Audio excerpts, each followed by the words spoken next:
Hi guys, magandang gabi po. Kain po tayo guys ng hapunan. So ito guys, meron kami ditong itlog. Ayan, itlog ng aming mga manok guys, tsaka may anong ayan, para siyang yung hindi napisa guys.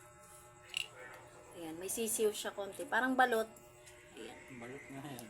And then ito naman guys yung medyo parang penoy na siya.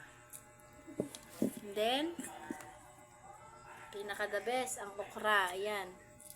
Galing sa ating tanim. Ito pa. So, ayan guys. Ito pa. Adobong manok. Ayan. Nilaga lang to guys. Sausaw sa toyo. Kain!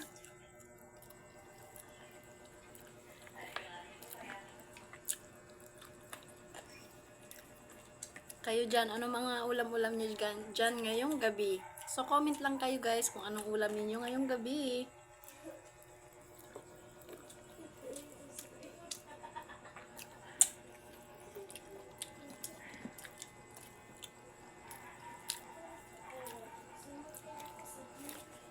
Good evening po. Kain.